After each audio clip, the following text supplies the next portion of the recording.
It is chapter 19. Morning made a considerable difference in my general prospect of life, and brightened it so much that it scarcely seemed the same. What lay heaviest on my mind was the consideration that 6 days intervened between me and the day of departure, for I could not divest myself of a misgiving that something might happen to London in the meanwhile, and that, when I got there, it would be either greatly deteriorated or clean gone. Joe and Biddy were very sympathetic and pleasant when I spoke of our approaching separation, but they only referred to it when I did. After breakfast, Joe brought out my indentures from the press in the best parlour, and we put them in the fire, and I felt that I was free. With all the novelty of my emancipation on me, I went to church with Joe, and thought perhaps the clergyman wouldn't have read that about the rich man and the kingdom of heaven, if he had known all. After our early dinner, I strolled out alone, purposing to finish off the marshes at once, and get them done with. As I passed the church, I felt, as I had felt during service in the morning, a sublime compassion for the poor creatures who were destined to go there, Sunday after Sunday, all their lives through, and to lie obscurely at last among the low green mounds. I promised myself that I would do something for them one of these days, and formed a plan in outline for bestowing a dinner of roast beef and plum pudding, a pint of ale, and a gallon of condescension upon everybody in the village.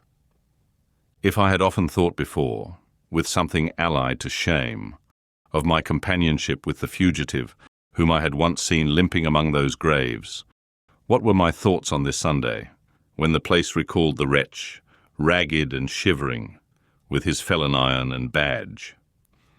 My comfort was that it happened a long time ago, and that he had doubtless been transported a long way off, and that he was dead to me and might be veritably dead into the bargain.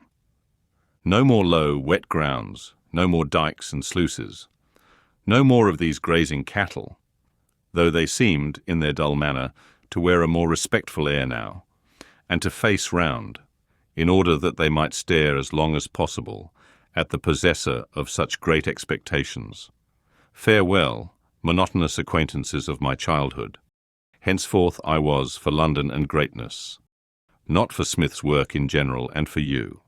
I made my exultant way to the old Battery, and lying down there to consider the question whether Miss Havisham intended me for a Stella, fell asleep.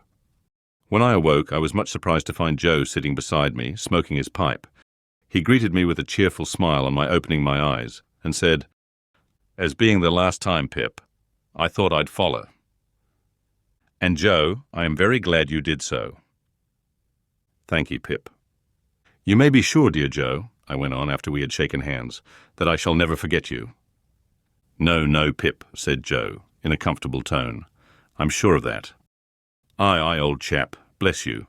It were only necessary to get it well round in a man's mind, to be certain on it. But it took a bit of time to get it well round. The change come so uncommon plump, didn't it?" Somehow I was not best pleased with Joe's being so mightily secure of me. I should have liked him to have betrayed emotion, or to have said, "It does you credit, Pip," or something of that sort. Therefore, I made no remark on Joe's first head, merely saying as to his second, that the tidings had indeed come suddenly, but that I had always wanted to be a gentleman, and had often and often speculated on what I would do if I were one. "Have you, though?" said Joe. "Astonishing." "It's a pity now, Joe," said I, "that you did not get on a little more when we had our lessons here, isn't it?" "Well, I don't know," returned Joe. "I'm so awful dull. I'm only master of my own trade. It were always a pity as I was so awful dull. But it's no more of a pity now than it was, this day 12-month. Don't you see?" What I had meant was that when I came into my property and was able to do something for Joe, it would have been much more agreeable if he had been better qualified for a rise in station. He was so perfectly innocent of my meaning, however, that I thought I would mention it to Biddy in preference. So, when we had walked home and had had tea, I took Biddy into our little garden by the side of the lane, and after throwing out in a general way for the elevation of her spirits, that I should never forget her, said I had a favour to ask of her. "And it is, Biddy," said I, "that you will not omit any opportunity of helping Joe on a little." "How helping him on?" asked Biddy with a steady sort of glance. "Well, Joe is a dear good fellow. In fact, I think he is the dearest fellow that ever lived, but he is rather backward in some things. For instance, Biddy, in his learning and his manners. Although I was looking at Biddy as I spoke, and although she opened her eyes very wide when I had spoken, she did not look at me. "Oh, his manners. Won't his manners do then?" asked Biddy, plucking a black-currant leaf. "My dear Biddy, they do very well here." "Oh, they do very well here?" interrupted Biddy, looking closely at the leaf in her hand. "Hear me out. But if I were to remove Joe into a higher sphere, as I shall hope to remove him when I fully come into my property, they would hardly do him justice." "And don't you think he knows that?" asked Biddy. It was such a very provoking question, for it had never in the most distant manner occurred to me, that I said snappishly, "Biddy, what do you mean?" Biddy, having rubbed the leaf to pieces between her hands, and the smell of a black-currant bush has ever since recalled to me that evening in the little garden by the side of the lane, said, "Have you never considered that he may be proud?" "Proud?" I repeated, with disdainful emphasis. "Oh, there are many kinds of pride," said Biddy, looking full at me and shaking her head. "Pride is not all of one kind." "Well, what are you stopping for?" said I. "Not all of one kind," resumed Biddy. "He may be too proud to let anyone take him out of a place that he is competent to fill, and fills well and with respect. To tell you the truth, I think he is, though it sounds bold in me to say so, for you must know him far better than I do." "Now, Biddy," said I am very sorry to see this in you. I did not expect to see this in you. You are envious, Biddy, and grudging.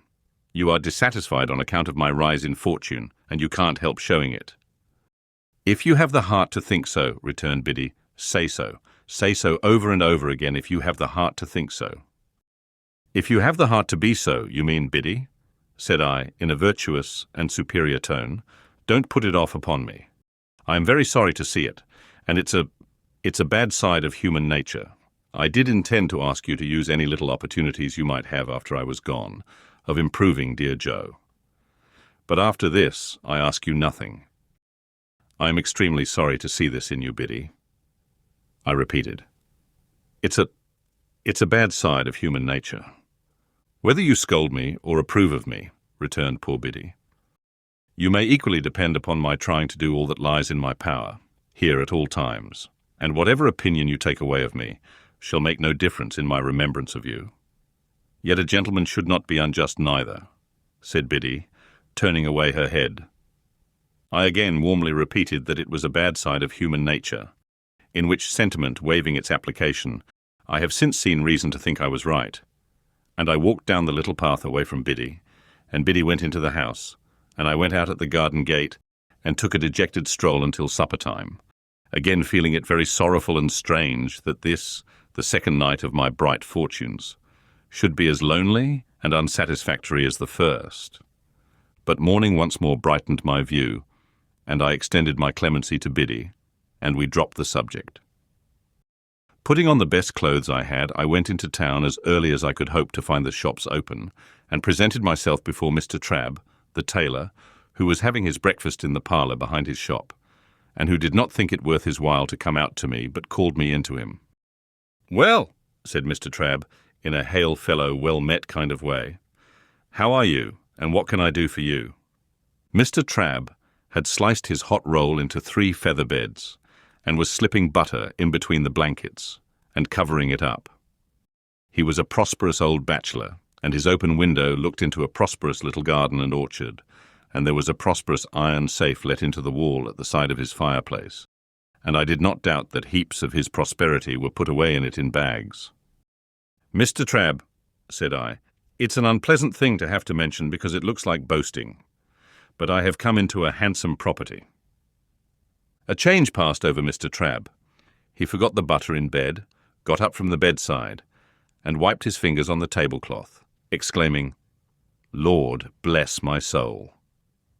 "I am going up to my guardian in London," said I, casually drawing some guineas out of my pocket and looking at them, "and I want a fashionable suit of clothes to go in. I wish to pay for them," I added. Otherwise, I thought he might only pretend to make them with ready money. "My dear sir," said Mr. Trabb, as he respectfully bent his body, opened his arms, and took the liberty of touching me on the outside of each elbow. "Don't hurt me by mentioning that. May I venture to congratulate you? Would you do me the favour of stepping into the shop?" Mr. Trabb's boy was the most audacious boy in all that countryside. When I had entered, he was sweeping the shop, and he had sweetened his labours by sweeping over me. He was still sweeping when I came out into the shop with Mr. Trabb, and he knocked the broom against all possible corners and obstacles to express, as I understood it, equality with any blacksmith, alive or dead. "Hold that noise," said Mr. Trabb with the greatest sternness, "or I'll knock your head off. Do me the favour to be seated, sir." "Now this," said Mr. Trabb, taking down a roll of cloth and tiding it out in a flowing manner over the counter, preparatory to getting his hand under it to show the gloss, "is a very sweet article. I can recommend it for your purpose, sir, because it really is extra super. But you shall see some others. Give me number 4, you." To the boy, and with a dreadfully severe stare, foreseeing the danger of that miscreant's brushing me with it, or making some other sign of familiarity. Mr. Trabb never removed his stern eye from the boy until he had deposited number 4 on the counter and was at a safe distance again. Then he commanded him to bring number 5 and number 8. "And let me have none of your tricks here," said Mr. Trabb, "or you shall repent it, you young scoundrel, the longest day you have to live." Mr. Trabb then bent over number 4, and in a sort of deferential confidence recommended it to me as a light article for summer wear, an article much in vogue among the nobility and gentry, an article that it would ever be an honour to him to reflect upon a distinguished fellow townsman's, if he might claim me for a fellow townsman, having worn. "Are you bringing numbers 5 and 8, you vagabond?" said Mr. Trabb to the boy after that, "or shall I kick you out of the shop and bring them myself?" I selected the materials for a suit, with the assistance of Mr. Trabb's judgment, and re-entered the parlour to be measured. For although Mr. Trabb had my measure already, and had previously been quite contented with it, he said apologetically that it wouldn't do under existing circumstances, sir, wouldn't do at all. So Mr. Trabb measured and calculated me in the parlour, as if I were an estate, and he the finest species of surveyor, and gave himself such a world of trouble that I felt that no suit of clothes could possibly remunerate him for his pains. When he had at last done, and had appointed to send the articles to Mr. Pumblechook's on the Thursday evening, he said, with his hand upon the parlour lock, "I know, sir, that London gentlemen cannot be expected to patronise local work, as a rule. But if you would give me a turn now and then in the quality of a townsman, I should greatly esteem it. Good morning, sir, much obliged. Door."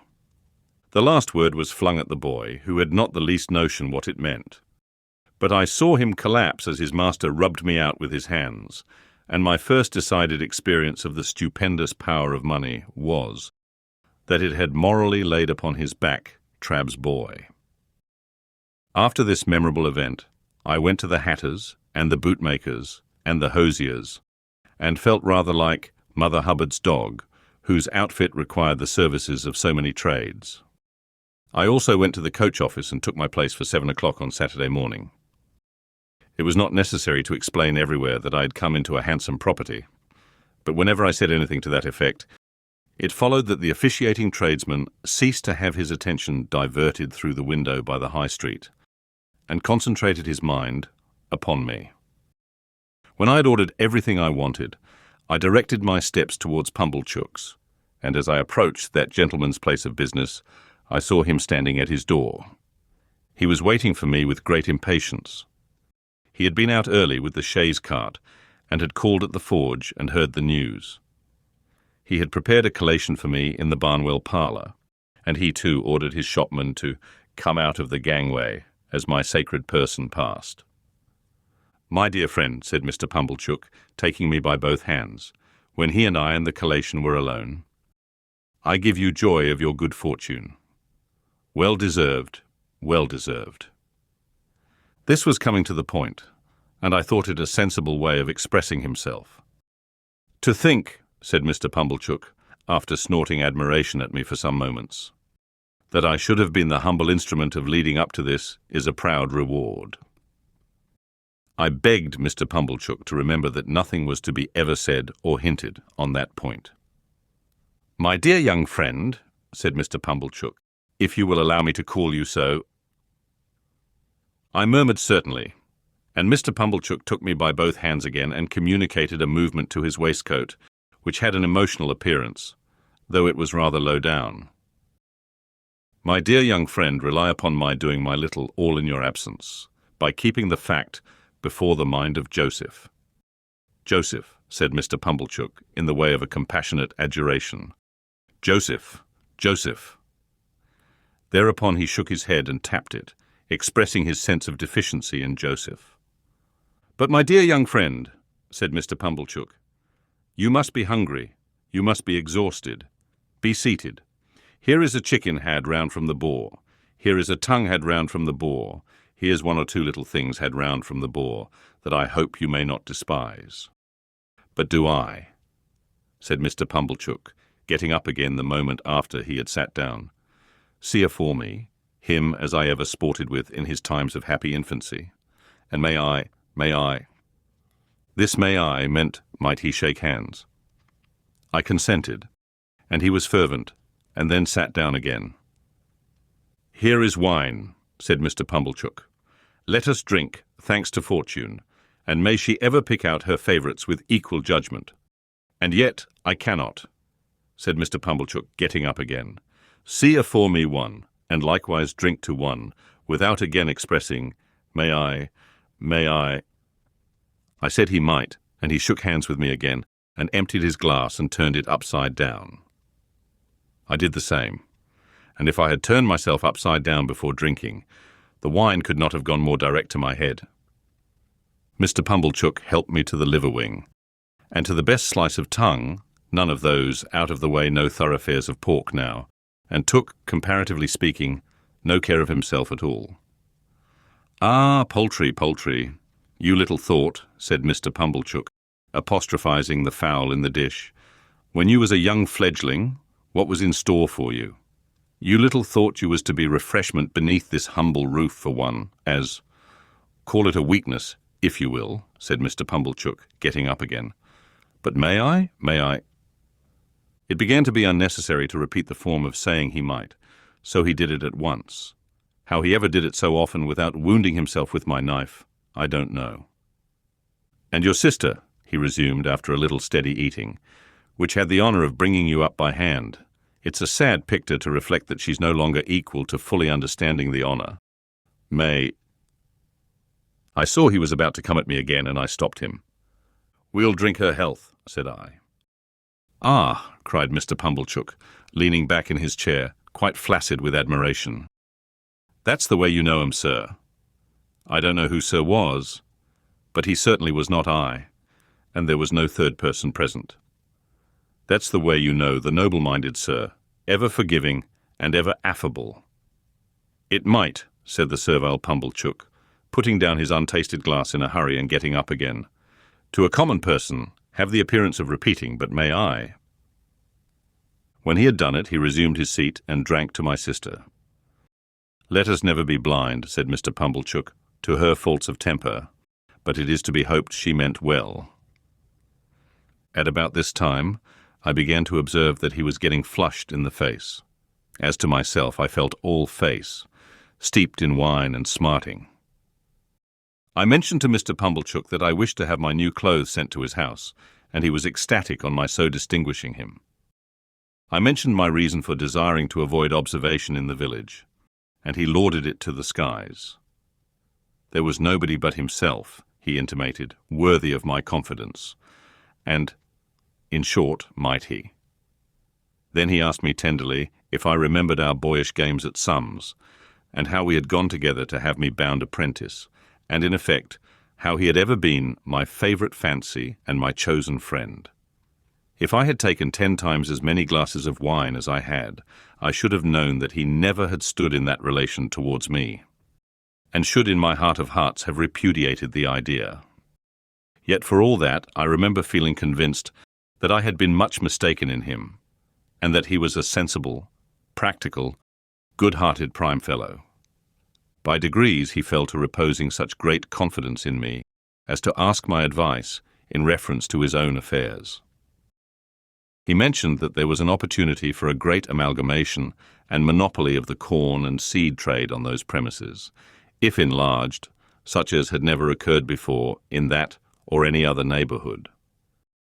What alone was wanting to the realization of a vast fortune he considered to be more capital. Those were the two little words, more capital. Now it appeared to him, Pumblechook, that if that capital were got into the business through a sleeping partner, sir, which sleeping partner would have nothing to do but walk in, by self or deputy, whenever he pleased, and examine the books, and walk in twice a year and take his profits away in his pocket, to the tune of 50%, it appeared to him that that might be an opening for a young gentleman of spirit combined with property, which would be worthy of his attention. But what did I think? He had great confidence in my opinion, and what did I think? I gave it as my opinion. Wait a bit. The united vastness and distinctness of this view so struck him that he no longer asked if he might shake hands with me, but said he really must, and did. We drank all the wine, and Mr. Pumblechook pledged himself over and over again to keep Joseph up to the mark, I don't know what mark, and to render me efficient and constant service. I don't know what service. He also made known to me for the first time in my life, and certainly after having kept his secret wonderfully well, that he had always said of me, "That boy is no common boy, and mark me, his fortune will be no common fortune." He said with a tearful smile that it was a singular thing to think of now, and I said so too. Finally, I went out into the air with a dim perception that there was something unwonted in the conduct of the sunshine, and found that I had slumberously got to the turnpike without having taken any account of the road. There, I was roused by Mr. Pumblechook's hailing me. He was a long way down the sunny street, and was making expressive gestures for me to stop. I stopped, and he came up breathless. "No, my dear friend," said he, when he had recovered wind for speech. "Not if I can help it. This occasion shall not entirely pass without that affability on your part. May I, as an old friend and well-wisher, may I?" We shook hands for the 100th time at least, and he ordered a young carter out of my way with the greatest indignation. Then he blessed me, and stood waving his hand to me until I had passed the crook in the road, and then I turned into a field, and had a long nap under a hedge before I pursued my way home. I had scant luggage to take with me to London, for little of the little I possessed was adapted to my new station. But I began packing that same afternoon, and wildly packed up things that I knew I should want next morning, in a fiction that there was not a moment to be lost. So Tuesday, Wednesday, and Thursday passed, and on Friday morning I went to Mr. Pumblechook's to put on my new clothes and pay my visit to Miss Havisham. Mr. Pumblechook's own room was given up to me to dress in, and was decorated with clean towels expressly for the event. My clothes were rather a disappointment, of course. Probably every new and eagerly expected garment ever put on since clothes came in fell a trifle short of the wearer's expectation. But after I had had my new suit on some half an hour, and had gone through an immensity of posturing with Mr. Pumblechook's very limited dressing-glass in the futile endeavour to see my legs, it seemed to fit me better.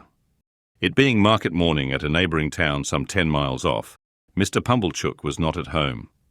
I had not told him exactly when I meant to leave, and was not likely to shake hands with him again before departing.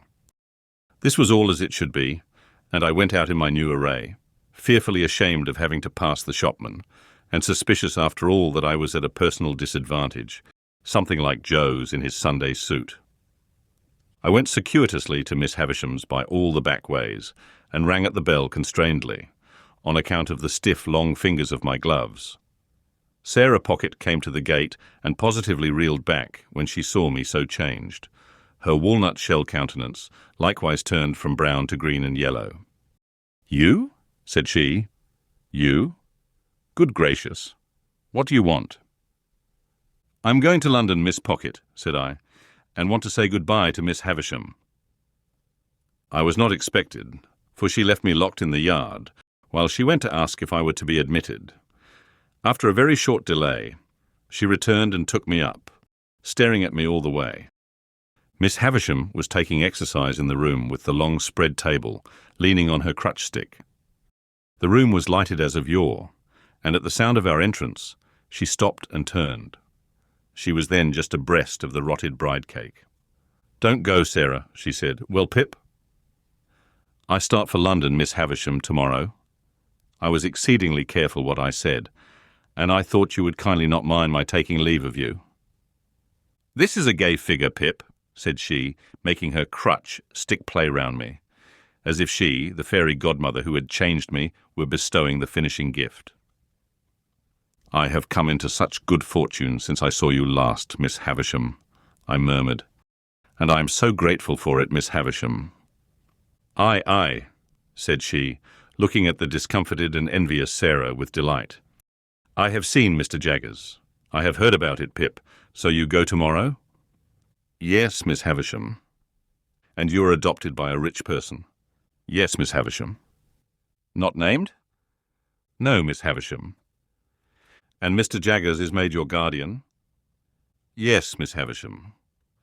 She quite gloated on these questions and answers. So keen was her enjoyment of Sarah Pocket's jealous dismay. "Well," she went on, "you have a promising career before you. Be good, deserve it, and abide by Mr. Jaggers's instructions." She looked at me and looked at Sarah, and Sarah's countenance wrung out of her watchful face a cruel smile. "Goodbye, Pip. You will always keep the name of Pip, you know." "Yes, Miss Havisham. Goodbye, Pip." She stretched out her hand, and I went down on my knee and put it to my lips. I had not considered how I should take leave of her. It came naturally to me at the moment to do this. She looked at Sarah Pocket with triumph in her weird eyes, and so I left my fairy godmother, with both her hands on her crutch stick, standing in the midst of the dimly lighted room beside the rotten bride cake that was hidden in cobwebs. Sarah Pocket conducted me down, as if I were a ghost who must be seen out. She could not get over my appearance, and was in the last degree confounded. I said, "Goodbye, Miss Pocket," but she merely stared, and did not seem collected enough to know that I had spoken. Clear of the house, I made the best of my way back to Pumblechook's, took off my new clothes, made them into a bundle, and went back home in my older dress, carrying it, to speak the truth, much more at my ease too, though I had the bundle to carry.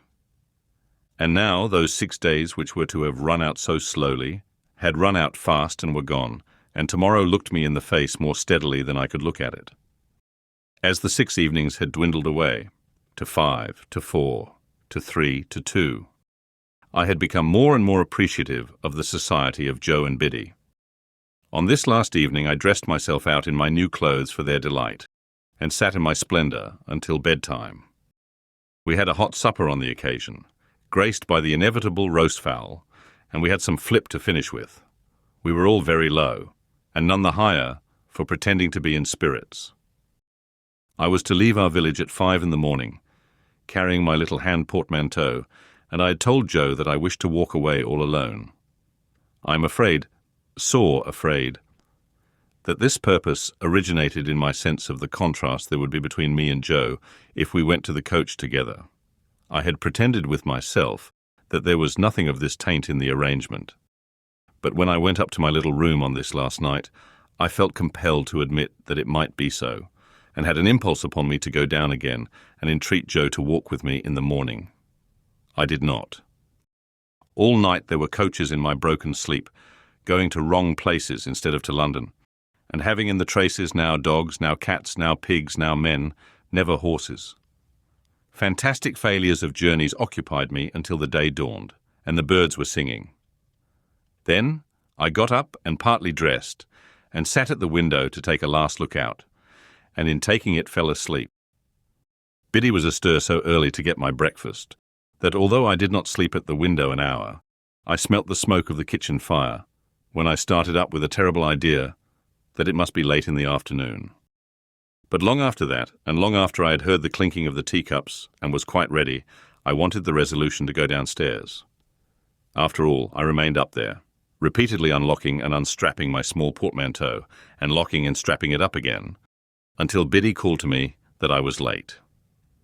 It was a hurried breakfast with no taste in it. I got up from the meal, saying with a sort of briskness, as if it had only just occurred to me, "Well, I suppose I must be off." And then I kissed my sister, who was laughing and nodding and shaking in her usual chair, and kissed Biddy and threw my arms around Joe's neck. Then I took up my little portmanteau and walked out. The last I saw of them was when I presently heard a scuffle behind me and, looking back, saw Joe throwing an old shoe after me and Biddy throwing another old shoe. I stopped then to wave my hat, and dear old Joe waved his strong right arm above his head, crying huskily, "Hoorah!" And Biddy put her apron to her face. I walked away at a good pace, thinking it was easier to go than I had supposed it would be, and reflecting that it would never have done to have had an old shoe thrown after the coach, in sight of all the high street. I whistled and made nothing of going. But the village was very peaceful and quiet, and the light mists were solemnly rising, as if to show me the world, and I had been so innocent and little there, and all beyond was so unknown and great, that in a moment, with a strong heave and sob, I broke into tears.